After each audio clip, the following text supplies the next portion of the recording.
Assalamualaikum warahmatullahi wabarakatuh. Alhamdulillah wa syukurillah.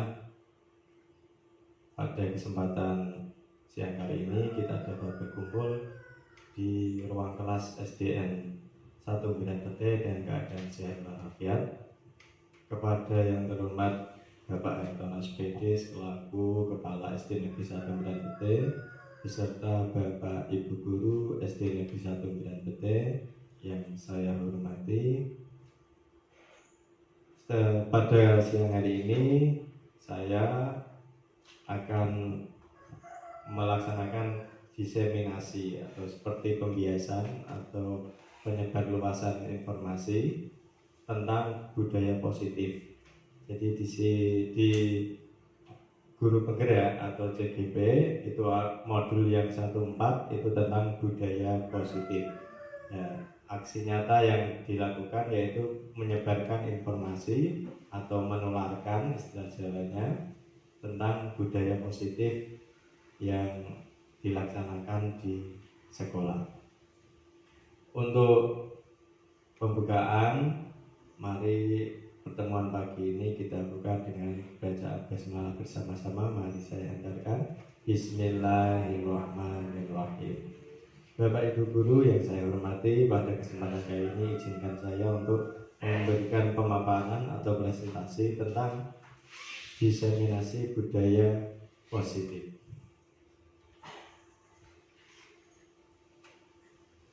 Pada aksi nyata modul 14 budaya positif, yaitu menyebarkan dan pemahaman dan juga penerapan budaya positif. Konsep utama dari modul budaya positif di sini adalah perubahan paradigma belajar sebagaimana kurikulum yang baru, yaitu tentang kurikulum merdeka yang isinya ada disiplin positif, ada kepedulian dasar manusia, ada motivasi perilaku manusia, ada posisi kontrol dan keyakinan kelas. Ada juga segitiga restitusi. Itu isi dari modul budaya positif. Yang pertama adalah belajar Pancasila. Pembelajaran dengan paradigma baru ini dirancang berdasarkan prinsip pembelajaran yang terdiferensiasi sehingga setiap siswa belajar sesuai dengan kebutuhan dari tahap perkembangannya untuk mewujudkan profil pelajar Pancasila. Untuk selanjutnya yaitu disiplin positif. Di dalam modul 14 ini, dalam budaya kita makna kata disiplin itu dimaknai menjadi sesuatu yang dilakukan seseorang pada orang lain untuk mendapatkan kepatuhan, dan kita cenderung menghubungkan kata disiplin ini dengan ketidaknyamanan karena terpaku dengan ikatan peraturan. Disiplin positif di sini merupakan salah satu cara menerapkan disiplin yang bertujuan untuk menumbuhkan kesadaran serta memberdayakan anak untuk melakukan sesuatu tanpa sogokan atau tanpa hadiah atau tanpa reward, juga tanpa ancaman maupun hukuman. Sebagai pendidik, tujuan kita adalah menciptakan anak yang memiliki disiplin diri sehingga mereka bisa berperilaku dengan mengacu pada nilai-nilai kebajikan dan atau universal dan memiliki motivasi intrinsik dan bukan ekstrinsik. Dari budaya positif ini diharapkan siswa itu terbangun perilaku atau karakternya muncul dari diri atau intrinsik tadi dan tidak hanya terpengaruh dari ekstrinsik berdasarkan peraturan yang terlalu ketat, tidak bisa menjalankan peraturan tersebut. Materi selanjutnya yaitu tentang kebutuhan dasar manusia. Di sini ada 5, ya Bapak Ibu, ada 5 kebutuhan dasar manusia. Yang pertama yaitu bertahan hidup, eksistensi, kasih sayang dan rasa diterima, penguasaan, kebebasan, dan kesenangan. Untuk bertahan hidup, itu sudah menjadi dasar manusia, butuh makan dan lain-lain, untuk kasih sayang dan rasa diterima. Jadi ini untuk diterapkan pada murid itu saling apa istilahnya, kasih sayang dengan sesama temannya, dengan guru, dengan penguasaan, kebebasan.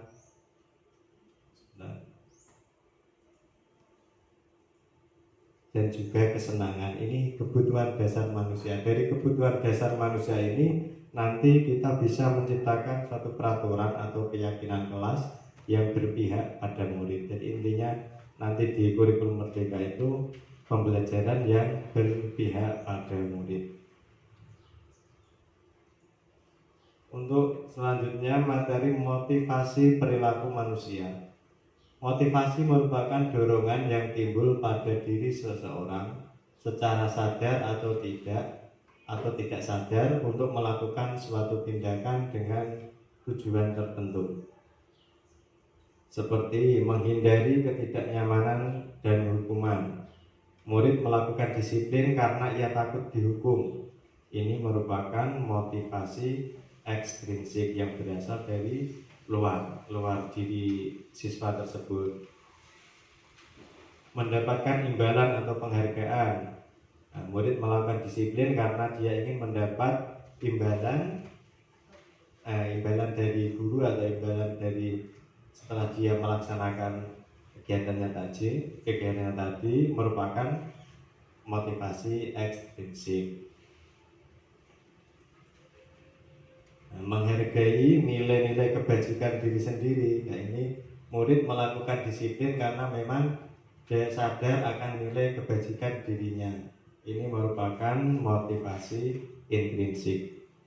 Seperti kalau dulu itu ada punishment dan reward ya. Punishment hukuman, reward itu pahala atau imbalan, hadiah. Nah, sekarang modelnya itu dari kesadaran, membagikan kesadaran siswa dari dirinya sendiri. Konsep disiplin dengan identitas gagal. Untuk hukuman biasanya yang dirasakan siswa itu pasti menyakitkan, baik secara fisik maupun non fisik atau mentalnya. Juga ketidaknyamanan, murid takut, bisa memaksa murid menyembunyikan kesalahan. Kadang murid menjadi rendah diri atau minder ya, dari hukuman itu biasanya seperti itu. Kalau penghargaan tidak efektif, merusak hubungan, ada yang iri dapat hadiah ini tidak dapat, seperti itu. Untuk mematikan kreativitas dan menghukum dengan sistem ranking. Dulu kan kita ada ranking, setelah K13 tidak ada gitu, K13 kan tidak ada. Sekarang kurikulum Merdeka tambah tidak ada lagi perankingan. Terus merampas hak menghargai dirinya ya. Itu tentang hukuman dan penghargaan. Selanjutnya konsep disiplin dengan identitas sukses. Kalau tadi yang dengan indikasi atau identitas gagal, sekarang dengan identitas sukses. Yang pertama konsekuensi, yaitu penguatan jangka pendek. Perlu monitoring berkelanjutan, stimulus respon, murid menghormati peraturan dan kehilangan waktu untuk merenungi kesalahannya. Sedangkan restitusi, murid bertanggung jawab untuk perilakunya. Seperti ketika ada anak sedang bertengkar atau berkelahi dengan temannya, nah seorang guru melaksanakan yang ada namanya nanti ada segitiga restitusi, mencari duduk perkara yang sebenarnya terjadi antara murid tadi, kenapa bisa berkelahi. Selanjutnya untuk restitusi yaitu fokus pada pemecahan masalah jangka panjang. Untuk murid bisa menghormati dirinya dan juga orang lain. Ada teori kontrol, dirinya memegang kontrol kendali dirinya sendiri. Murid bersemangat memperbaiki kesalahan. Jadi di akhir restitusi nanti siswa dipancing untuk bisa memberikan solusi dari kesalahan yang dilakukan tadi. Nah, dipancing. Nah, contoh ketika salah ini, nah apa yang akan dilakukan setelah ini? Nah, nanti anak akan dipancing berpikir seperti itu untuk restitusi. Tapi untuk anak usia SD mungkin agak sulit, tapi harus dicoba. Seperti kemarin saya melaksanakan skenario restitusi itu, kalau masih kelas 3, saya jadi kelas 3 itu lumayan bisa. Kalau kelas 4, 5, 6 mungkin sudah bisa diajak untuk komunikasi yang lebih intens lagi. Selanjutnya Bapak Ibu Guru, untuk konsep disiplin pendekatan restitusi, ini adalah sebuah cara untuk menanamkan disiplin positif pada murid. Pengertian restitusi. Restitusi di sini adalah proses menciptakan kondisi bagi murid untuk memperbaiki kesalahannya mereka atau kesalahan mereka sendiri, sehingga mereka bisa kembali pada kelompok mereka lagi dengan karakter yang lebih kuat. Jadi diharap anak menggali potensinya sendiri dan mencari solusinya sendiri. Ciri-ciri dari restitusi yaitu bukan menebus kesalahan, namun belajar dari kesalahan. Selanjutnya memperbaiki hubungan dan juga memberikan tawaran, bukan paksaan. Kalau semacam hukuman dan penghargaan tadi kan seperti memberi paksaan. Untuk selanjutnya itu menuntun untuk melihat ke dalam diri, menyelami diri siswa itu tadi. Seperti kesalahan itu memang wajar, kodrat manusia salah, Bapak Ibu Guru juga pernah salah, tapi anak ini harus begini, tidak boleh mengulangi lagi dan mencari solusinya. Selanjutnya mencari kebutuhan dasar yang mendasari tindakan.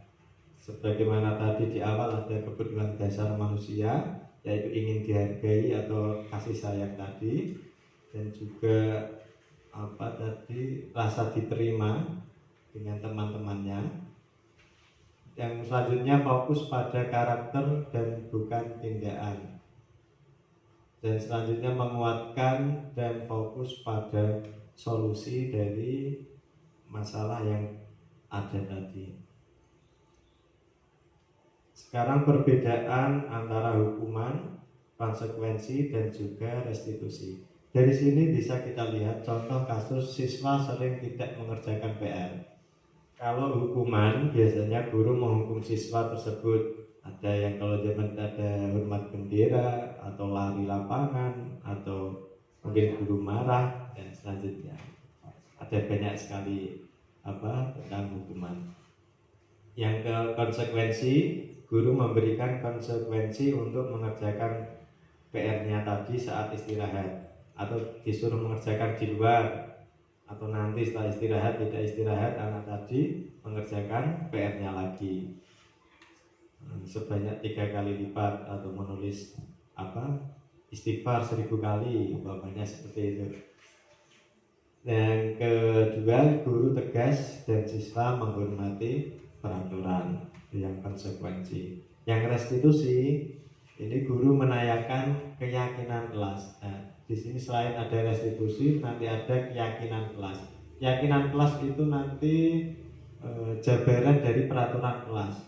Peraturan keras yang sifatnya pernyataan yang istilahnya agak kaku atau agak keras, nanti dirumuskan menjadi sebuah keyakinan kelas yang sifatnya nanti universal, seperti kasih sayang, tanggung jawab, dan lain-lain.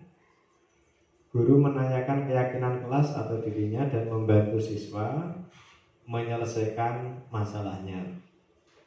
Guru terbuka dan siswa saling menghormati dirinya dan juga orang lain. Jadi istilahnya itu kalau restitusi itu ada duduk bersama seperti ini, dengan guru, ada siswa.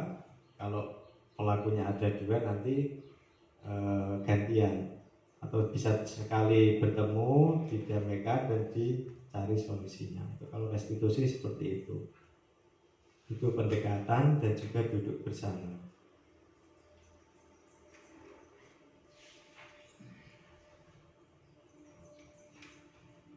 Mungkin sebelum ini ada tanggapan dari Bapak Ibu guru mengenai kasus ini. Seperti ada, kalau dulu kan ada hukuman, konsekuensi, dan sekarang ada istilah baru yaitu restitusi.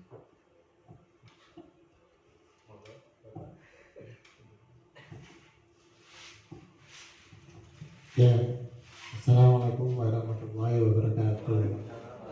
Jadi dari apa yang dipaparkan oleh Pak Wan tadi, ini sebetulnya memang merupakan paradigma baru dalam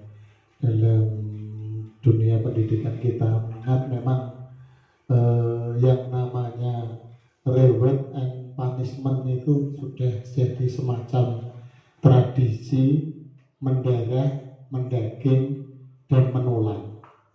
Jadi setiap aturan itu biasanya terus dalam skala kecil kita itu ada istilahnya tata tertib.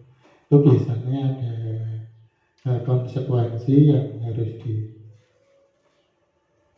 diikut dari tata tertib itu untuk yang mematuhi dan tidak mematuhi. Biasanya seperti itu selama ini yang berjalan. Jadi mungkin setelah ada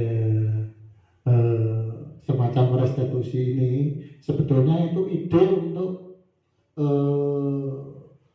menanamkan ke dalam diri anak bahwa aturan itu nyaman atau tata tertib itu nyaman buat anak dan itu merupakan kebutuhan anak. Jadi tanpa didorong ada iming-iming hadiah atau ancaman berupa hukuman, itu sebetulnya itu anak itu merasa bahwa itu kebutuhan anak dan anak memang ada keinginan dari dalam hati untuk menjalankan tata tertib atau aturan itu. Cuma memang pada skala istilahnya praktek itu kadang-kadang memang perlu tantangan kita bersama. Jadi apakah kita itu bisa mengkomunikasikan dengan anak, apakah yang namanya tata tertib dan lain sebagainya itu kan juga kadang-kadang anak itu belum tahu persis itu nanti manfaatnya buat dia apa, terus nanti yang bisa dilakukan anak itu ini dianggap sudah menjalankan tata tertib atau melanggar, dia juga batas-batasannya belum jelas. Nah itu kesulitan kita di lapangan memasukkan itu dalam kesadaran anak, menanamkan dan menjadi semacam budaya. Nah itu yang jadi PR kita bersama. Jadi restitusi itu membutuhkan pendekatan kita terhadap anak. Istilahnya kita itu yang membuka pintunya itu. Kalau tidak ya kembali ke selera. Gak mengerjakan PR, ayo nengarep lawan, tono garap nek jebul. Yang terjadi kan seperti itu. Ayo ditulis 5 kali, ya, rata-rata seperti itu. Ayo memperlah tangan. Jadi itu tradisi dan paradigma baru ini patut untuk kita terapkan dan kita maksimalkan. Terima kasih. Terima kasih tanggapannya Pak Antono yang telah memberikan masukan dan juga penguatan terhadap pelaksanaan restitusi dengan bedanya dengan hukuman dan juga konsekuensi. Dan itu memang merupakan tantangan bagi guru di era milenial sekarang, ya Bapak Ibu. Kita dituntut seperti itu. Bagaimana kita berpihak, memang benar-benar berpihak dan melayani murid seperti itu. Beda dengan zaman dahulu ketika kita sekolah. Untuk selanjutnya yaitu tentang 5 posisi kontrol. Sebagai guru, pertama penghukum. Nah, yang kedua pembuat rasa bersalah. Yang ketiga sebagai teman. 4 sebagai pemantau dan kelima sebagai manajer. Di setiap posisi ini diperlukan sebagai guru, sebagai penghukum di sini memang menerapkan aturan. Pembuat rasa bersalah di sini tidak memojokkan murid, tidak, tapi kita dengan bahasa halus itu istilahnya apa ya? Seperti biar siswa itu tahu bahwa ini salah, dengan pendekatan seperti itu. Kalau teman, ya kita bisa teman curhat, sharing dengan anak-anak. Bisa kalau ada masalah anak ini bisa bicara dengan gurunya. Kenapa tidak mengerjakan PR seperti itu bisa. Untuk pemantau, nah ini sebagai pemantau, berarti guru di sini di posisi sebagai melihat aktivitas anak-anak dalam pembelajaran. Oh, anak ini kalau pas pelajaran ini seperti ini, ketika menggunakan metode belajar ini seperti ini. Kalau dengan metode ceramah cenderung anak hanya mendengarkan atau malah jago dengan teman yang lain. Kalau dengan metode yang seperti bermain kartu atau snowball drawing seperti itu, mungkin anak tambah aktif di sana. Untuk mengaktifkan ini di posisi kontrol sebagai pemantau. Untuk manajer ini nanti posisi guru sebagai manajerial dalam kelas. Di samping mengajar, mendidik, dan juga segala macam administrasi, melayani siswa, konsultasi dan lain-lain itu sebagai manajernya. Dan sebagai manajer kan sebagai pemimpin, jadi memberikan keputusan dalam kelas tadi.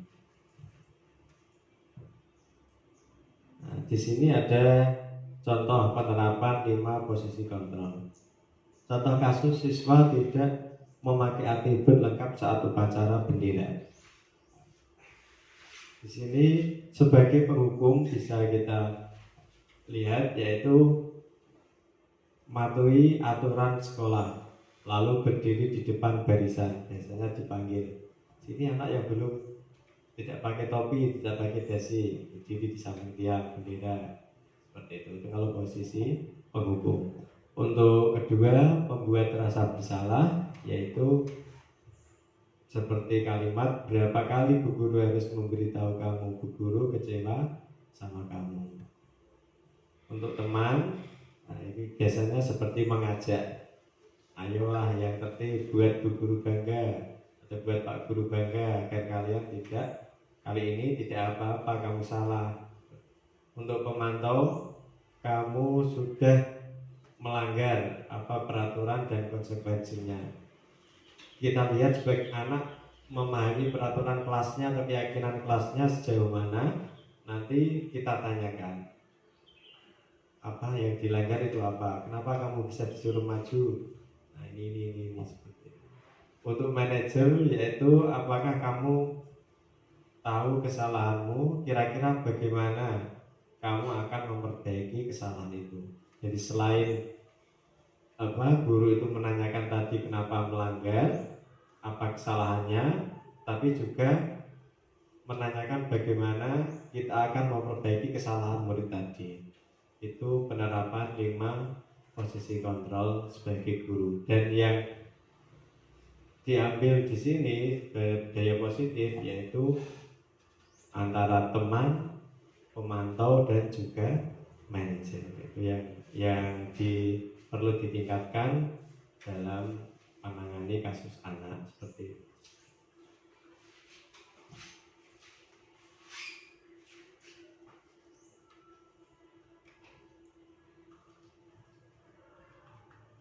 Untuk selanjutnya tentang keyakinan kelas. Nah, di sini khususnya Bapak Ibu guru wali kelas, mengapa keyakinan kelas, mengapa tidak peraturan kelas saja? Karena mengapa kita memiliki peraturan tentang penggunaan helm pada saat mengendarai kendaraan roda 2 atau motor? Mengapa kita memiliki peraturan tentang penggunaan masker dan mencuci tangan setiap saat? Nah, itu merupakan pertanyaan tentang kegiatan keyakinan kelas. Jadi kita seperti kalau ini sebenarnya. Nah, untuk yang pertama, mengapa kita memiliki peraturan tentang penggunaan helm pada saat mengendarai kendaraan roda 2 motor? Biasanya apa alasannya Bapak Ibu? Untuk keselamatan, tidak ditangkap polisi. Berarti apa itu namanya kalau tidak ditangkap polisi? Kepatuhan. Kalau dia tidak kecelakaan, berarti tentang keselamatan. Nah, itulah nilai apa yang diharapkan dari keyakinan kelas itu bersifat universal seperti itu. Terus yang kedua, mengapa kita memiliki peraturan tentang penggunaan masker dan mencuci tangan?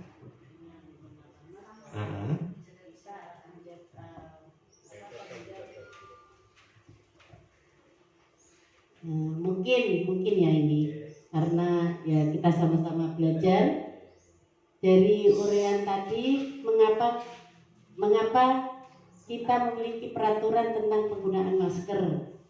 Dengan menggunakan masker kita dapat menjaga kesehatan diri kita sendiri, khususnya anak-anak, pada teman sekeliling kita, dan dengan mencuci tangan di setiap saat kita dapat terhindar dari mungkin wabah penyakit atau dari kuman-kuman yang ada di tangan kita pada saat kita mau makan atau menjalankan aktivitas yang harus keadaan tangan kita bersih. Begitu, mungkin ada yang mau menambahkan teman-teman?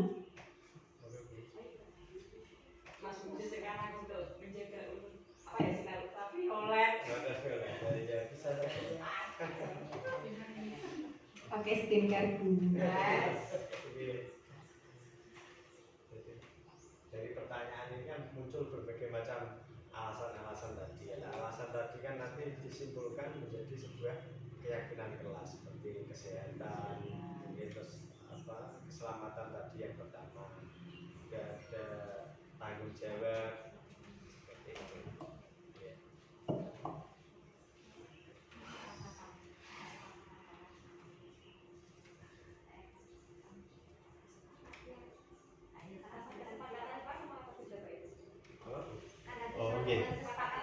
Kesepakatan kelas dan keyakinan kelas itu istilahnya hampir sama. Kalau keyakinan kelas itu nanti bersifat universal, seperti yang mempunyai nilai-nilai positif seperti tadi ada seperti tanggung jawab, kasih sayang. Kalau itu nanti ke contohnya, ke penerapannya. Kalau ini tadi kan kesepakatan kelasnya ini tadi. Kalau bertengkar ada berarti dia melanggar keyakinan kelas yang kasih sayang seperti itu. Kalau dia mencuri atau mengambil barang teman, berarti dia nanti melanggar keyakinan kelas yang berupa kejujuran. Jadi nilai keyakinan kelasnya itu berupa kalimat yang universal, sifat-sifat atau kalimat-kalimat positif, dan itu mengandung makna yang luas. Seperti kejujuran kan makna luas. Tanggung jawab, anak tidak mengerjakan PR atau tugasnya, berarti melanggar yang tanggung jawab. Seperti itu. Ya. Disiplin. Bisa seperti itu, Pak. Kalau nanti diharapkan dari keyakinan kelas ini kan seperti pertama tadi, disiplinnya tadi muncul dari dirinya sendiri. Ya, jadi tidak takut karena paksaan tadi, karena hukuman atau penghargaan. Kalau disiplin itu makna mengenai disiplin ini persepsi orang kan berbeda-beda. Kalau di dunia pendidikan, makna disiplin itu bisa diartikan belajar. Jadi untuk mencapai tujuan itu diharapkan anak untuk meningkatkan belajar. Ya, demikian, Mas. Terima kasih Pak Nafian atas tanggapannya. Memang benar untuk disiplin secara untuk dalam hal dunia belajar memang artinya memang belajar. Untuk peraturan biasanya itu sebuah ketaatan untuk melaksanakan sebuah aturan untuk diserap lagi untuk dalam menghadapi melaksanakan peraturan seperti itu untuk disiplin. Dan tujuannya keyakinan kelas ini memang untuk diharapkan tadi memang ke arah disiplin positif tadi Pak. Untuk kegiatan keyakinan kelas ini guru dan murid bersama-sama membuat keyakinan kelas. Yang pertama melalui diskusi tentang peraturan. Jadi peraturan kelas yang sudah ada 1 sampai berapa itu tadi dijabarkan dulu. Nanti setelah itu merumuskan peraturan tadi menjadi keyakinan kelas. Setelah menjadi keyakinan kelas, nanti keyakinan kelas itu ditempel seperti itu tadi, ada seperti portofolio, nanti ada di bentuk yang bagus seperti tanggung jawab, jujur, seperti itu tadi nanti ditempel di kelas. Bagaimana pembentukan keyakinan kelas, yaitu berupa pernyataan universal agar mudah diingat siswa. Kalau peraturan kan satu siswa harus ini kan kira. Nah untuk keyakinan kelas seperti seperti semacam slogan tapi bukan slogan, untuk memudahkan siswa mengingatnya tadi. Terus dibuat dalam bentuk kalimat positif dan semua warga sekolah atau kelas tadi terlibat untuk membuat keyakinan kelas. Dan tujuannya tadi akhir dipasang di kelas seperti ini, dipasang di kelas nanti biar siswa setiap datang sekolah itu bisa melihat dan membaca keyakinan kelasnya. Nah, untuk yang terakhir ini tentang segitiga restitusi. Ya kan? Nah, segitiga restitusi kita tahu bahwa segitiga itu mempunyai berapa sisi Bapak Ibu? Nah, 3. Namanya segitiga. Kalau 4 berarti segitiga. Untuk segitiga restitusi ini dalam pemaparan di CGP, yaitu dalam materi eksplorasi konsep itu ada yang menanyakan apakah itu ada 1, 2, 3-nya Pak? Apakah harus 1 dulu yang sana dulu baru sini terus kembali ke sisi yang lain? Ada yang berpendapat ya mulai dari menstabilkan identitas. Jadi mulai dari menstabilkan identitas ini ya ini terus sebagai validasi tindakan yang salah dan kemudian menanyakan keyakinan seperti itu. Terus ada yang berpendapat juga karena segitiga kita tidak tahu dari mana membuatnya, bisa semuanya. Tapi untuk langkahnya yang namanya langkah berarti kan harus berurutan 1, 2, 3. Sebagaimana contoh menstabilkan identitas. Setiap orang pasti pernah melakukan kesalahan. Nah, dia itu kembali pada hakikatnya. Dan ketika kita menemukan murid yang tadi ada melanggar keyakinan kelas, nah kita diminta ke kantor untuk kita melakukan segitiga restitusi. Setiap orang pasti pernah melakukan kesalahan dan kamu bukan satu-satunya yang pernah melakukan ini. Dilanjut. Nah, kalau seperti ini terus nanti berhenti, nanti malah salah terus muridnya. Nah, dilanjutkan tadi validasi tindakannya. Nah, ditanya tentang alasannya tadi. Kamu tentu punya alasan mengapa melakukan itu, atau pertanyaan adakah cara lebih efektif untuk mendapatkan apa yang kamu butuhkan. Mungkin anak ini punya kelebihan tenaga, ada yang sukanya lari terus seperti itu. Nah, mungkin butuh olahraga yang panjang, jamnya ditambahi kira karena ya mungkin lari lapangan berapa kali seperti itu. Karena setiap siswa memang punya karakter yang beda-beda, tenaganya pun beda-beda, karakteristiknya juga berbeda. Nah, itu juga mungkin dalam akademik belum masuk, bisa di non akademiknya ditingkatkan. Dan yang ketiga, menanyakan keyakinannya. Keyakinan kelas apa yang telah kita sepakati. Berarti kalau anak sudah bisa menjawab, berarti dia sudah memahami keyakinan kelas. Tapi memang namanya manusia, seperti kembali ke sini, setiap orang pasti pernah melakukan kesalahan. Jadi dia sudah tahu keyakinan kelasnya, tapi kan namanya manusia, distabilkan lagi, dia tidak mengulanginya lagi. Terus yang diinginkan itu seperti apa, solusinya seperti apa.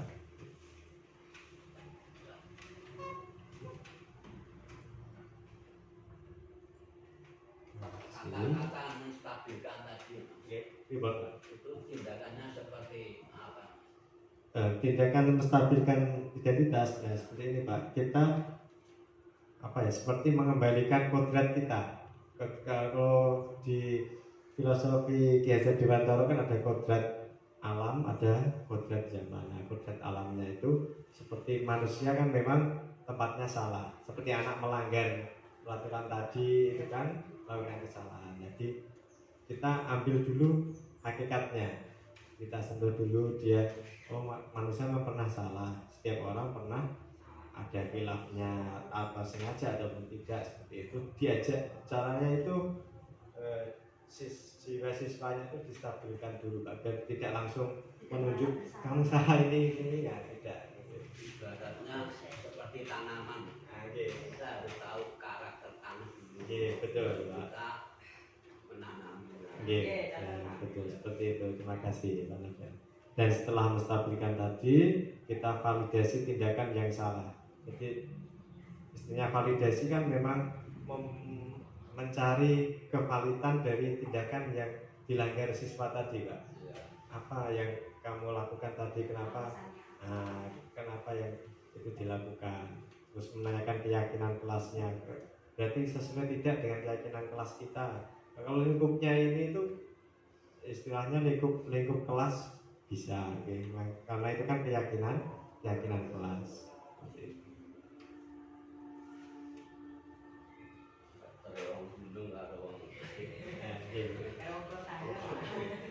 Itu baju orang apa?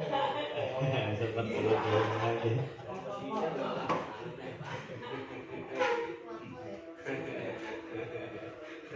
Nah itu Bapak Ibu Guru, modul dari 1.4 ada di modul ini memang paling banyak materinya. Terakhir dari modul 1 masih ada 2 modul lagi. Ini masuk modul kedua. Jadi begitu panjang perjalanan untuk pendidikan guru penggerak. Ini hampir 2 bulan, tinggal 4 bulan lagi. Atas dukungan Bapak Ibu Guru semua, semoga nanti diseminasi budaya positif ini benar-benar tertanam di dalam sekolahan kita. Amin Allahumma amin. Sekian pemaparan dari saya, kurang lebihnya saya mohon maaf yang sebesar-besarnya pada Bapak Ibu Guru semua. Sekali lagi saya mohon dukungannya baik moral maupun lain-lainnya dari Bapak Ibu Guru. Tidak lain ini untuk melaksanakan kurikulum merdeka yang dilaksanakan dari pemerintah untuk kemajuan pendidikan di Indonesia. Sekian dari saya, kurang lebihnya mohon maaf. Saya akhiri, billahi taufiq wal hidayah. Assalamualaikum warahmatullahi wabarakatuh.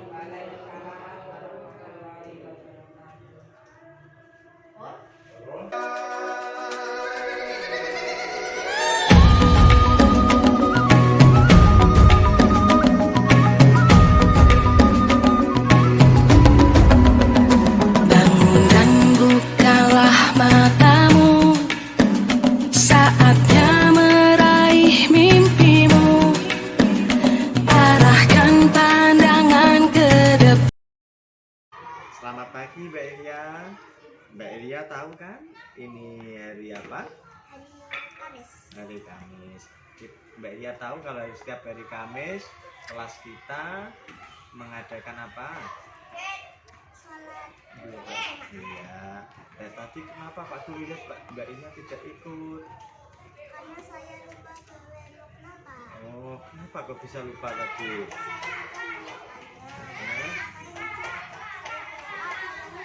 Oh gitu ya, nggak apa-apa Mbak Iya, anak soleh lupa itu hal yang wajar bagi setiap manusia ya. Pak Guru juga kadang lupa, tapi kita harus apa?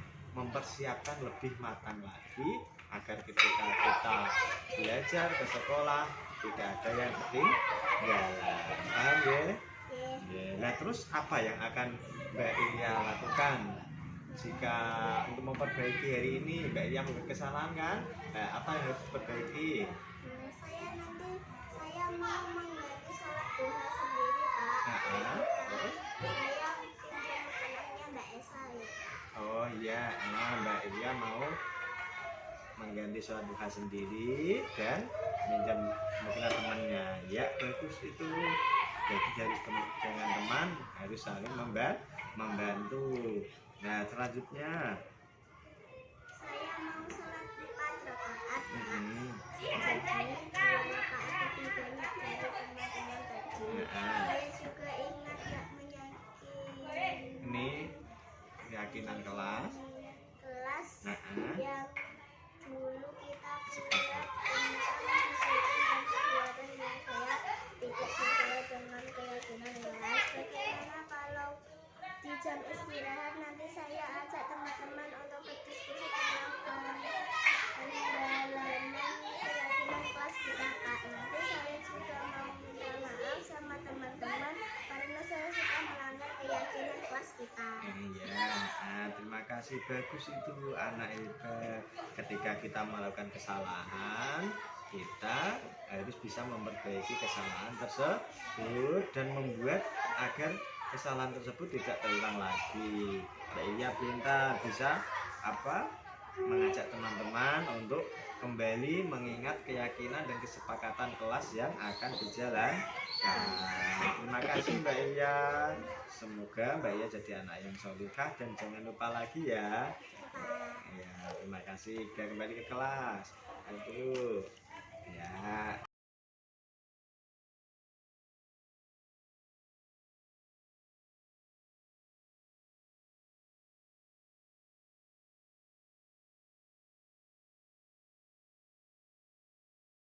Waalaikumsalam Mbak Iya. Nah, Mbak Iya tadi Mbak Iya tahu alasannya kenapa Pak Guru mengundang Mbak Iya ke kantor? Saya tahu, Pak. Saya tadi Habis ngapain? ngajak ibu Ya. Oh iya. Nah, yang dilakukan Mbak Iya ini salah apa tidak? Nah, sesuai dengan kesepakatan belajar kita apa tidak? Nah, terus kenapa tidak sesuai? Karena pembelajaran di kelas kita kan harus yang menyenangkan. Nah, sekarang apa itu? Setelah Mbak Iya mengakui kesalahan Mbak Iya, apa yang akan Mbak Iya lakukan? Saya mau minta maaf kepada ibu. Lalu saya mau belajar sama ibu biar bisa mengerjakan soal Ya alhamdulillah. Ya itu anak solehah ketika tahu dirinya salah harus bisa memperbaiki kesalahannya. Terus kapan Mbak Iya ini mau melaksanakan itu tadi? Habis dari kantor ini. Oh ya, kalau bisa secepatnya ya, biar tidak ada nanti seperti permusuhan atau sering dengan temannya, benci dengan temannya, kita harus saling memaafkan. Dan Mbak Inya tidak boleh malu untuk meminta maaf karena tahu akan apa kesalahan. Nah, karena kita belajar itu bersama-sama yang menyenangkan, tidak boleh apa mengejek teman. Ya, Mbak Inya sudah paham kan? Ya, sekarang bisa kembali ke kelas dan minta maaf sama Mas Riki ya. Ya bisa kembali ke kelas. Iya, salam dulu. Setelah melaksanakan segitiga restitusi, saya sadar bahwa kesalahan saya yang saya buat tidak akan saya ulangi lagi, dan saya berjanji kepada diri saya untuk menjadi lebih baik. Terima kasih Bapak Guru atas pencerahannya menyadari diri saya.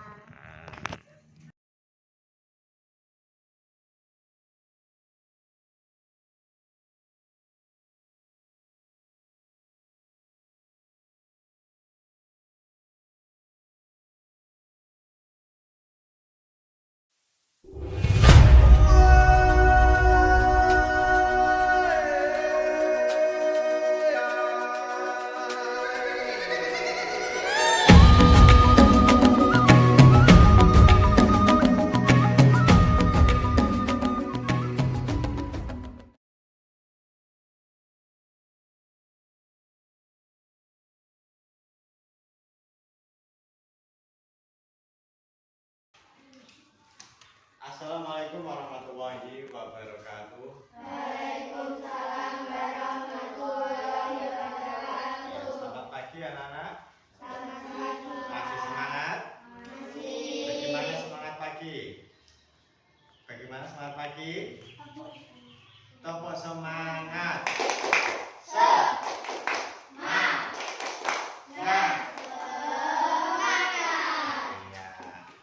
Semangat pagi.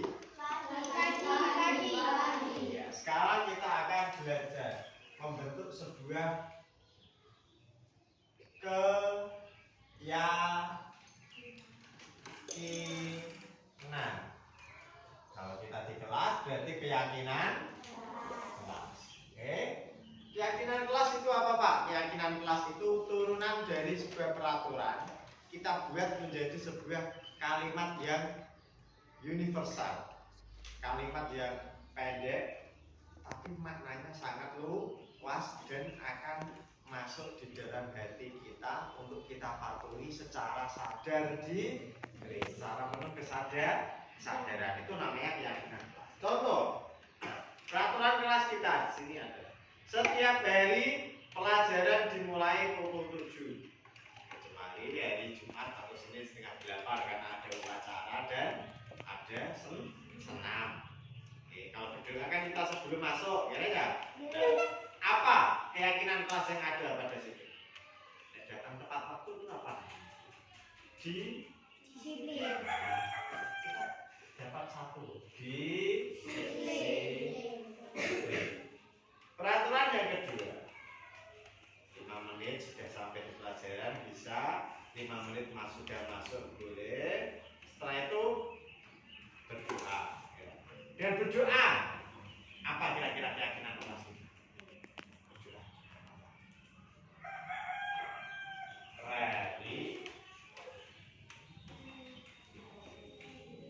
Religius. Jadi anak yang religius berakhlak mulia. Akhlak mulia bisa nggak? Bisa, Pak.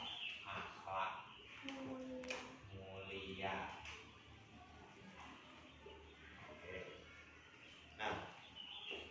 Ada beberapa itu. Terus peraturan lagi yaitu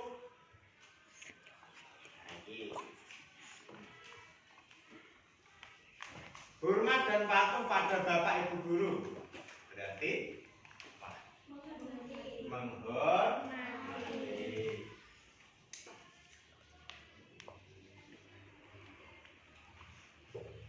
Mengerjakan tugas. Apa biasanya kalau kamu dikasih PR mengerjakan tugas apa berarti namanya? Iya, kewajiban. Apa berarti selain kewajiban namanya? Tanggung jawab.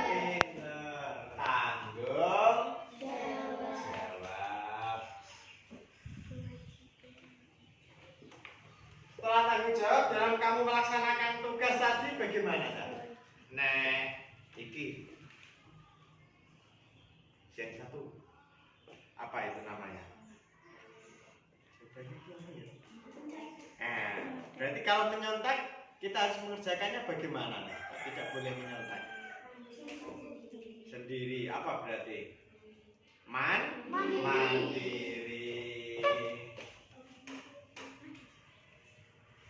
Selain mandiri apa aja yang terdapat dalam itu tadi? Iya ya. Fokus bisa. Yang lebih anu tadi? Iya, sungguh-sungguh sudah tanggung jawab. Apalagi, nah, mau dijawab?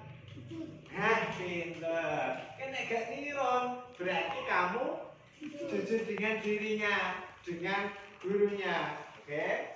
Jujur. Terus ketika disuruh maju, percaya diri pinter. Di sini ada banyak sekali keyakinan kelas yang ini mempunyai nilai yang universal. Nanti kita praktekkan, kita tulis bersama-sama, kita tempel di papan tulis. Ya, di papan keyakinan kelas. Siap anak-anak? Nah, sebelum kita melakukan itu, dilihat dulu makna disiplin secara luas. Harus bagaimana? Jadi, aku itu murid bagaimana? Harus bagaimana aku sebagai murid? Ditanamkan dalam dirinya, dalam pemikirannya, dalam hatinya. Aku ini murid yang bagaimana? Disiplin, religius, sergap ibadah, akhlak mulia, sopan, santun, gitu aja. Tutur kata, menghormati, menghargai, sama gitu. Ya, kita bertanggung jawab, bisa mandiri mengerjakan tugasnya, jujur dalam melaksanakan tugas-tugasnya, dan juga percaya diri, berani tampil maju ke depan untuk mengutarakan visi hati atau mengutarakan pendapatnya. Jangan malu maju ke depan selama itu dalam belajar. Kalau maju ke depannya untuk gaduh, bercanda, itu tidak baik. Kalau majunya percaya diri ke depan, disuruh minta bapak ibu guru, ayo maju perwakilan 1, 2, 3 ini menerangkan yang ini. Nah, nanti pak guru kan tahu. Kalau kamu berani berbicara, pak guru tahu sebatas sampai mana kamu memahami pelajaran yang disampaikan pak guru. Tapi kalau kamu diam terus, siapa yang tahu? Diam itu baik, tapi berani mengemukakan pendapat itu jauh lebih baik. Dan top, aku murid yang bagaimana? Ini harus kita pegang, kita masukkan dalam hati kita. Aku itu murid yang bagaimana? Pemikiran kita, aku murid yang bagaimana? Jahil kan? Atau suka bertengkar? Atau suka menyontek? Nah, hal-hal yang negatif, ini namanya hal negatif. Kita rubah ke dalam hal yang positif. Itulah wujud dari sebuah keyakinan kelas. Kita akan sadar diri kita, sadar posisi, sadar diri kita sebagai murid melaksanakan tugas. Pak guru juga seperti itu. Sebagai guru, Pak guru juga tanggung jawab memberikan kalian materi, memacu minat kalian untuk berkembang. Ayo maju dipelajari. Jangan takut Pak. Jangan Pak. Nah itu yang bagaimana ini nanti negatif apa positif harus seperti itu terus. Oke, paham? Nah kita harus menjadi yang lebih murid yang positif. Di antara keyakinan kita siap. Nanti kita menulis bersama ya. Di sini kelompok ini, kelompok 1 menulis yang ini, kelompok 2 menulis yang ini. Nanti kita sama-sama tempel di papan keyakinan. Kelompok 1 sebelah kiri Pak Guru, kelompok 2 sebelah kanan Pak Guru. Siap? Nah, mulai. Ya. sekarang kita akan menuliskan keyakinan kelas. Anak-anak semangat? Masih semangat kelompok 1 menuliskan keyakinan kelasnya? Ya. Ayo kelompok 2. Ya, masih semangat ya. Ayo ditulis keyakinan kelas. Nanti kita tempel di papan keyakinan.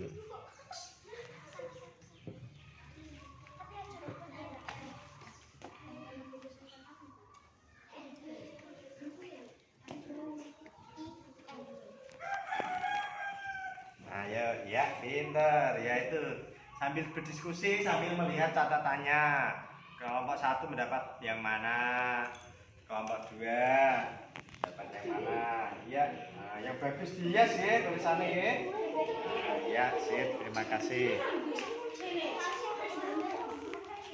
Sekarang anak-anak kita sudah sampai kepada hasil dari penulisan keyakinan kelas. Masih semangat? Semangat pagi. Pagi. Ya, oke. Dari kelompok 1 keyakinan kelas apa yang ditulis? Mbak Naura. Apa bacanya? Menghormati. Terus Mas Al? Disiplin. Ya, Mas Dul? Akhlak mulia. Ayo lihat tentang religius. Itu dari kelompok 1. Tepuk tangan kelompok 1. Oke, selanjutnya. Sorry, kita kelompok 2. Mulai dari 1, yaitu apa? Yang keras. Yang kedua, mandiri. Yang ketiga, jujur. Yang keempat, tanggung jawab. Tepuk tangan untuk kita semua. Nah, sekarang anak-anak, dia masih di tempat. Nah, keyakinan kelas ini tadi yang sudah kamu tulis nanti benar-benar dimasukkan di hati. Jangan sampai keyakinan kelas ini dilanggar, ya? Jangan sampai dilanggar. Ketika kita akan berbuat negatif, kita ingat keyakinan kelas. Oh, aku harus jujur. Oh, aku harus menghormati. Kok mau telat? Oh, aku harus disiplin. Oh, kok sudah berdoa? Aku harus religius. Kok aku disuruh maju? Aku harus apa? Percaya diri. Paham? Nah, itulah yang namanya keyakinan kelas, sadar akan keyakinan yang sudah kita buat bersama. Ya? Nah, sekarang kita menempel. Oke? Kelompok 1 dulu menempel di papan sana. Nanti setelah Pak Guru akan ayo ke kelompok 1 ke sana. Ya, ditempel di sana. Ya. Mas. Iya. Nah, ke bawah saja. Ke bawah saja. Dari atas dulu sini ke bawah. Ayo, urut nomor 1 dulu, Pak Guru. Tempelkan ini. Ya, enggak apa-apa. Disiplin dulu ya. Ya, foto ya Mas. Mas Aril. Lihat Mas. Kata Pak Guru Mas. Pak Guru kelihatan Mas. Mundur sedikit Mas, Pak Guru kelihatan. Ayo, yang bawahnya apa? Disiplin terus. Religius. Ke atas lagi ya Bapak. Jangan sampai.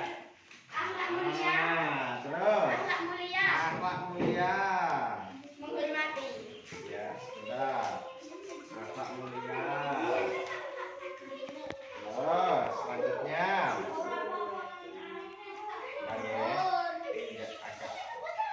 Halo.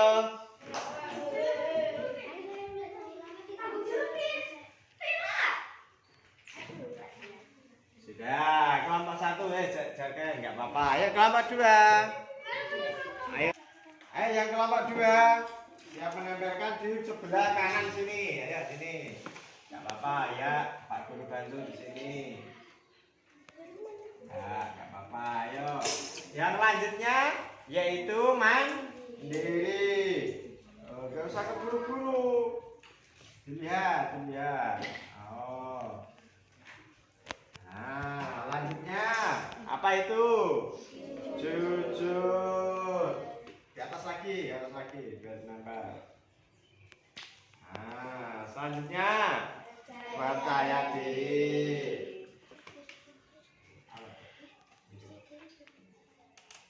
Ya, sudah. Nah, sekarang kalian bisa Duduk di depan, kita foto bersama. Alhamdulillah, kita sudah membuat keyakinan kelas. Bagaimana kita sudah sepakati bersama? Ada apa cara yang pertama? Disiplin, religius, akhlak mulia, menghormati, tanggung jawab, mandiri, jujur, percaya diri. Nah, itu sudah cukup, tidak usah banyak-banyak. Banyak nanti lupa. Kalau sedikit ada 8 sudah lumayan banyak. Tinggal kita nanti meyakini apa yang kita buat. Ya. Ketika ada orang yang berbicara, kita harus mendengar. Nah, itu berarti masuk apa ya? Menghormati, bisa menjadi akhlak mulia. Ketika Pak Guru menerangkan, kalian mendengar. Masukin apa deh? Akhlak mulia. Menghormati. Paham ya? Keyakinan kelas yang kita buat. Mari kita laksanakan keyakinan kelas itu dengan sungguh dan dengan kesadaran hati. Pak Guru tidak bisa memaksa kamu setiap hari, tidak bisa. Pak Guru tidak bisa mengingatkan kamu setiap hari, tidak bisa. Siapa yang bisa mengingatkan dirimu setiap hari? Kok apa? Diri kita sendiri. Makanya ini ditanamkan di dalam dirimu. Kalau kamu sudah tertanam sifat-sifat positif ini, nanti dengan otomatis kalian akan menjadi murid yang positif, berbudaya positif. Paham ya? Ingin jadi yang positif apa negatif? Positif. Jadi harus melaksanakan keyakinan kelas bersama-sama, saling mengingatkan. Karena kita sebagai manusia, ada dalam diri kita itu faktor yang mendorong kita. Faktornya kok males belajar ya, rasa faktornya semangat belajar ya, semangat. Kancane semangat, melu semangat. Ini faktor dari luar lingkungan. Teman kita ini faktor dari luar diri kita. Dalam diri kita semangat paham ya?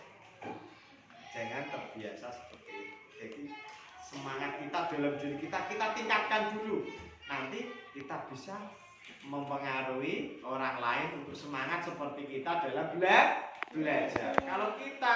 Kalau bukan dari kita dulu, siapa lagi yang harus mulai? Siapa lagi kalau bukan kita? Paham? Ya, sekian dari Pak Guru. Kita akhiri dengan membaca hamdalah bersama-sama. Alhamdulillahirabbil alamin. Terima kasih anak-anak. Assalamualaikum warahmatullahi wabarakatuh.